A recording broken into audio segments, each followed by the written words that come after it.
Из истории Алекминского острога.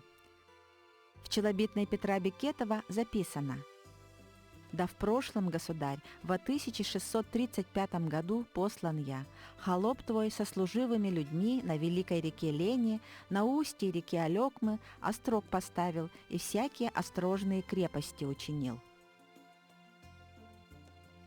Старинный острог в 1783 году получил статус уездного города Якутской области. Алекминск долгое время был центром проведения крупных ярмарок, а также через него проходил Иркутско-Якутский почтовый тракт. Прошло 275 лет со дня становления почтового тракта, и в честь этого события летом 2017 года потомки государевых ямщиков совершили уникальную экспедицию по следам своих предков. Выехав из Иркутска, участники экспедиции на 15-е сутки прибыли в Алекминск. Издревле этот город называют житницей республики.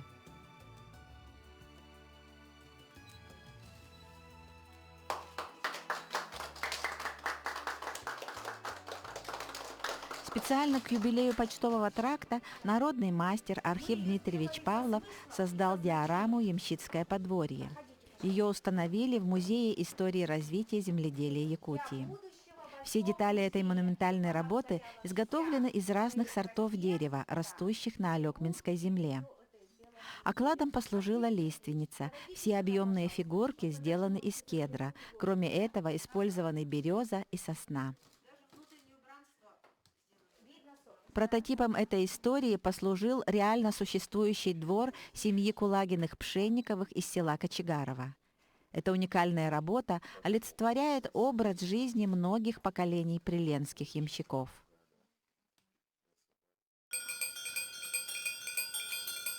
На передовом коне стоял большой колокол. Лошадь была очень умная, сильная. Они по интуиции, если чувствовали подъем или наледь, или спуск тяжелый, да, они начинали яриться.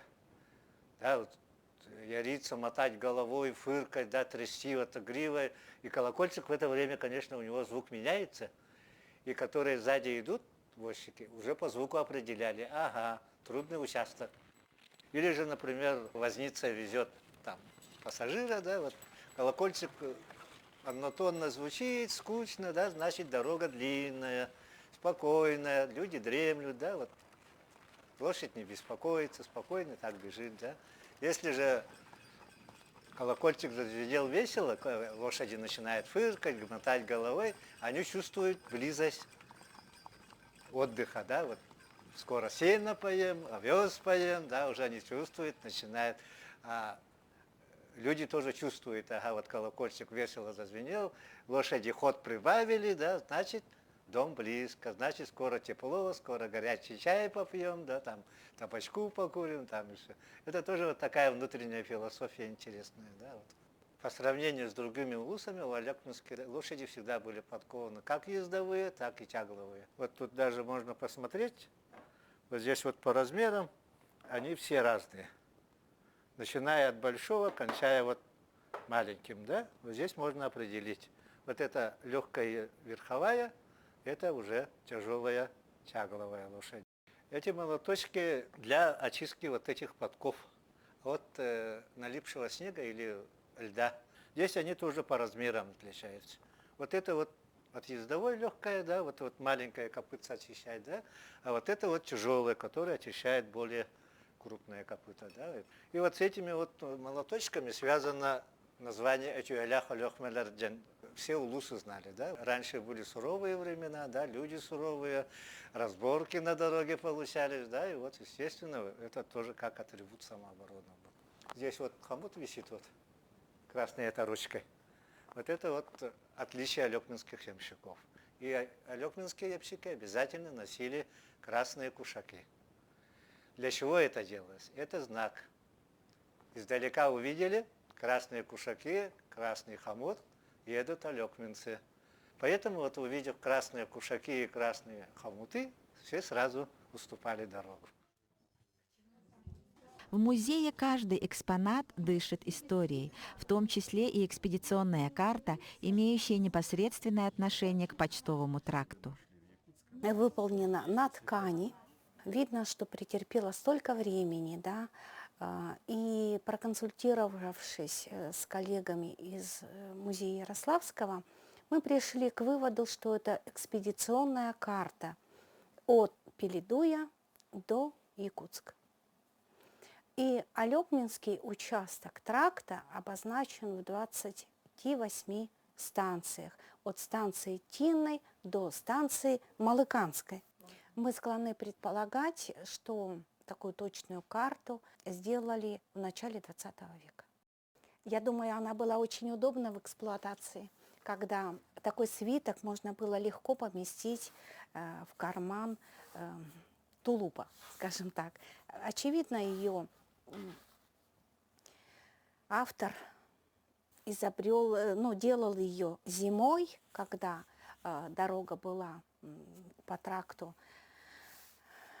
наезжена, скажем так.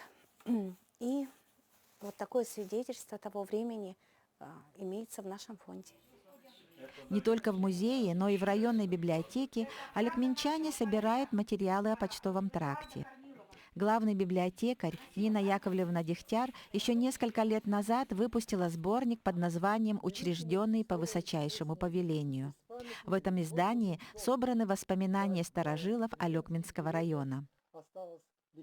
В день приезда участников экспедиции в библиотеке состоялась встреча со старожилами клуба «Кепсе-Догор». Страница истории русской, тебя позабыть нам нельзя. Тот тракт с Иркута до Якутска пролег через наши сердца. Ия Ивановна Сергеева во время войны гоняла почту от Каменки до Тинной и до Жидая. Общее расстояние составляло 40 километров пути, а ей тогда было всего лишь 13 лет. Ну, ехала обратно, и до дома осталось 9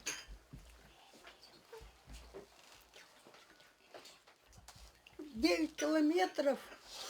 Ну, лошадь тут что-то ушами зашевелила, заржала, и как рванула вперед, я в сани упала, оглянулась, я смотрю, там 2 волка спускаются. Вот. В санях так я лежала, пока лошадь неслась. Шапку потеряла, рукавицы. И вот я подняться не могла, потому что держалась там, раскаты были, сани то туда переворачиваются, то сюда, это, в общем, чуть не вылетала из этих саней. Лежала, потом лошадь остановилась. Ну, я думаю, все, сейчас волки съедят меня. Потом, ну, холодно, ноги замерзли, уши поморозило тогда. Ну, сколько ни лежи, поднялась, а смотрю, лошадь до взвоза добежала и пропала. Она вся была в пене, вся тряслась, прямо все мышцы у нее ходуном ходили. Время было суровое, и за погибель лошади Ию Ивановну по положению военного времени чуть было не осудили. Приехали, давай меня судить за лошадь. Или, значит, я должна была деньги уплатить за нее, или, значит, в тюрьму. Тут, конечно, женщины все плакали. Мама заболела моя, тогда она вообще чуть не умерла. Потом вот дядя Яков встал и говорит: а вы кого судите?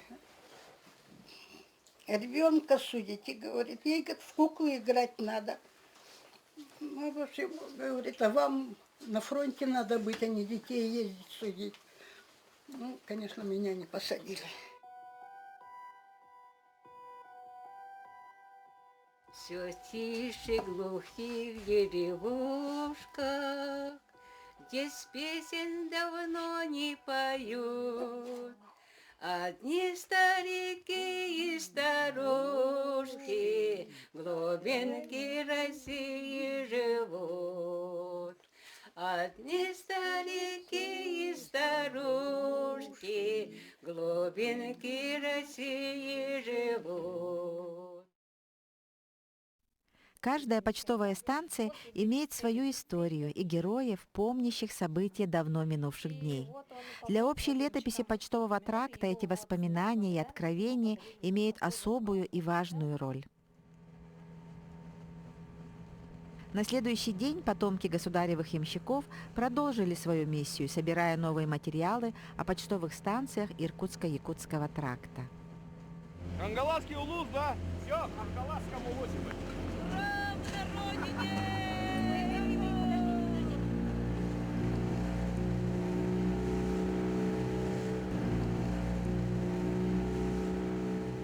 Мы преодолели ровно 110 станций, осталось 16 станций, почтовых станций до города Якутска. Чудный месяц плывет над рекою. За все время путешествия именно в селе Исид фольклорной группе экспедиции удалось найти старинный песенник. Хозяйка этого рукотворного чуда, Валентина Ивановна Добрянцева, всю жизнь не только собирает давно забытые песни, но и с удовольствием их исполняет. Возможно, в скором времени эта рукописная тетрадь войдет в сборник песен приленских ямщиков. Твоей красотой, но, увы, коротки наши встречи, ты спешишь на свидание с другой. К вечеру этого же дня участники экспедиции приехали на станцию Журинская Хангаласского улуса. Здесь, в устье речки Негюрчай, прошло детство и юность Анатолия Анатольевича Добрянцева. Это место обязательно посещаешь, пьешь там воду чистую, родниковую. Аж зубы замерзают. Оказалось, что недалеко от этой речки находится уникальное природное явление. Из-под скал пробивается холодный воздух. Ямщики, приметив это место, издревле используют его для хранения продуктов в летнюю жару, а старинные амбары, построенные ими, служат по сей день.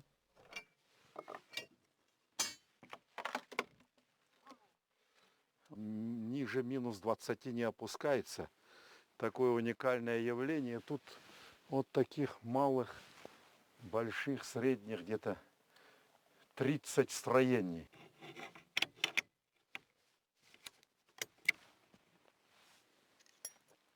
Основатель станции Петров Ефим Петрович, 1737 года рождения он был. В 770-м тут приехали, обосновались. И он прожил 95 лет. Чуть попозже приехали, поселились тут рода Мироновых, Добрянцевых, Емельяновых и Колесниковых.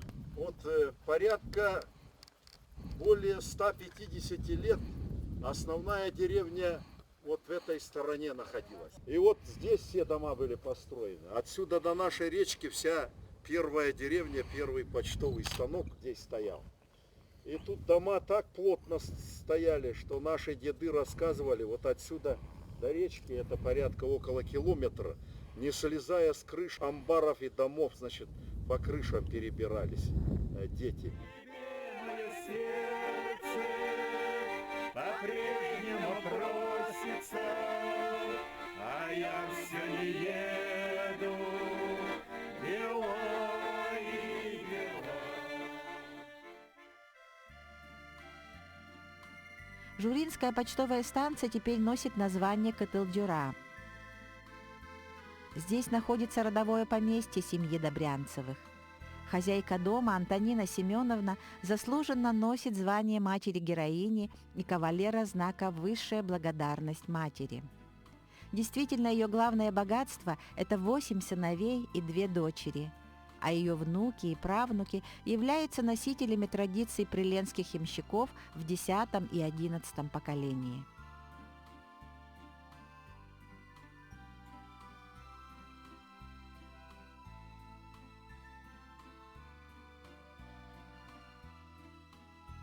В селе Кытылдюра сохранился дом, который был постоялым двором при почтовой станции. Этому историческому зданию более 130 лет.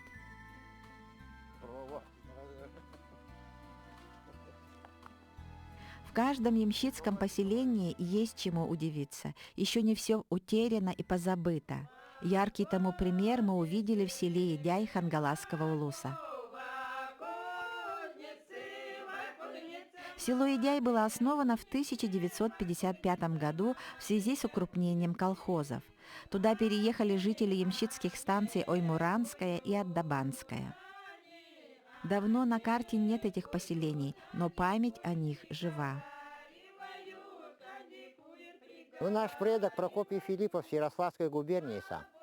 Ему 25 лет было, он с женой вместе сюда. Вот, семья, считайте, семья одна приехала, вот в пустом месте заселилась. А потом пошло-поехало, у него 12 сыновей было всего, 3 жены. Ну, не сразу 3 жены, вот.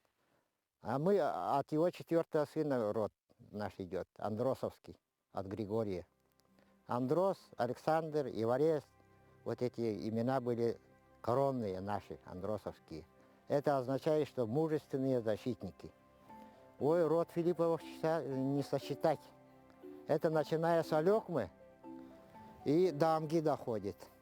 А в эту сторону горные, вилюйские улусы. Много-много их. Ну, мы решили с братьями построить часовню.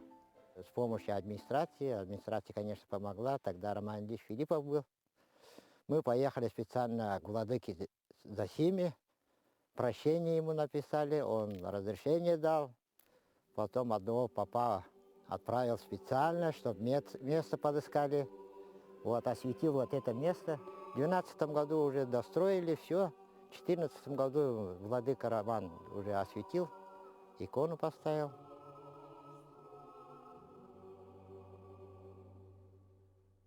Не только для нас это, для наших потомков будет назидание, что тут жили их предки, чтобы они уважали их быт и культуру нашу.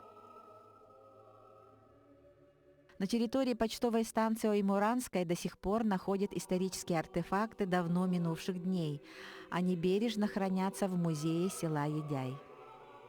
Очень много уникальных экспонатов. Один из экспонатов является медаль, знак старшины, сельской старшины помощника. Он давался за особые заслуги перед Отечеством. Отечественно это знак 1861 года. И он был найден у нас в местности Оймуран, это бывшая почтовая станция.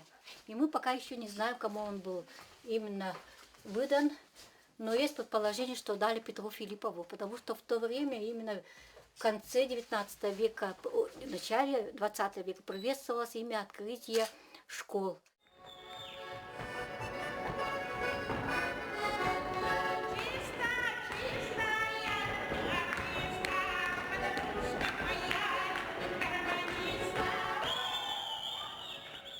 Галина Степановна ведет не только поисковую и исследовательскую работу среди молодежи, но еще поет в народном фольклорном ансамбле «Вечерка».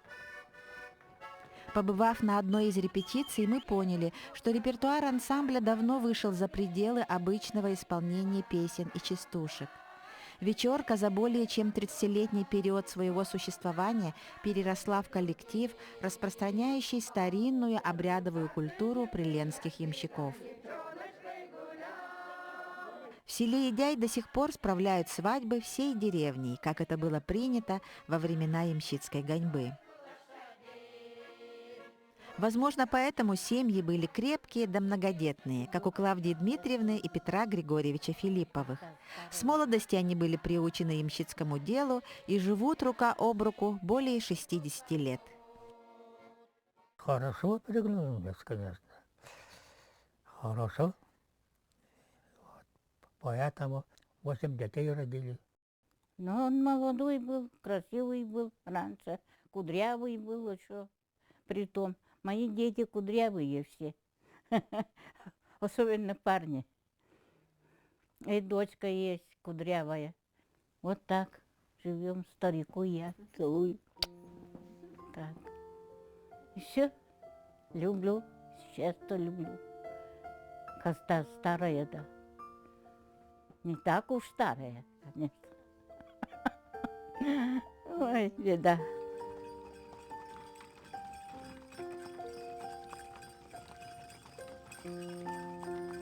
В наше время, благодаря вечерке, как в былые времена, жених и невеста едут навстречу к новой жизни под веселый звон бубенцов. Раньше, когда не было ЗАГСов, то закреплялась свадьба в сознании всей общины. Община должна была засвидетельствовать, что вот эти два молодых человека стали новой семьей. И эта традиция, естественно, не только ямщицкая, не только русская, она значит, существует у многих народов. Гаврил Васильевич Ксенофонтов в 1923 и 1925 годах записывал на станциях Бестяхская и Титарынская у Козлова и, соответственно, у Голокова или Голокова, эта фамилия различно произносится, записал несколько песен и записал вот как раз обряд, как он проводился в начале XX века. И вот там речь идет именно вот о уже произнесенных рукобитии, сватовстве, а потом были, конечно, девичник, собственный день свадьбы и послесвадебные события.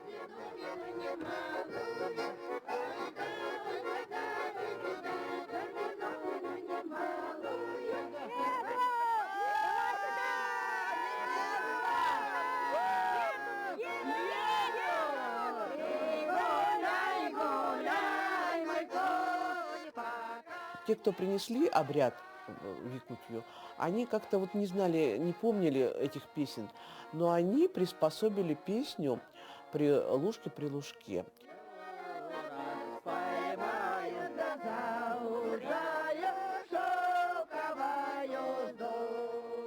Вот символика песни очень подходит под то, чтобы она была свадебной. Там речь идет о том, что вот при лужке, при знакомом табуне конь гулял на воле. Потом, значит, вот речь идет о том, что зауздывает коня и, значит, образуется пара. Вот эти вот действия, они очень сродни тем символам, которые были характерны для свадебных песен. И поэтому эта песня, она по всей линии, во всех имских селах считается свадебной.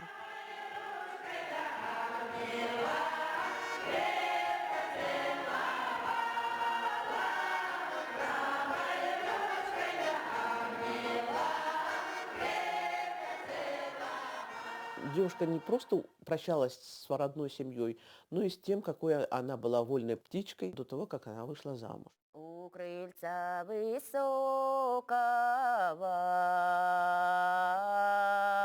встретила я сокола, встретила, поверила, на любовь ответила. Поэтому вообще свадьбу было принято делать вот на Красную Горку вот через неделю после Пасхи и осенью, когда вот, на Покров, когда вся еда под рукой, все дела сделаны, урожай собран, еда приготовлена.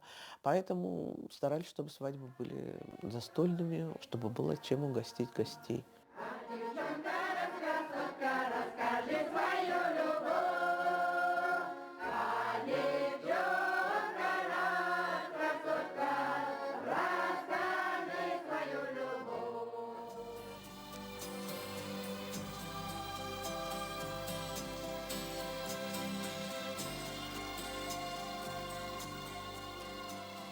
Положительные эмоции, которые мы получили при съемках этого путешествия, надолго останутся в памяти. А впереди нас ждут новые герои и интересные рассказы из жизни потомков приленских ямщиков. Документальный сериал о Иркутско-Якутском почтовом тракте продолжается.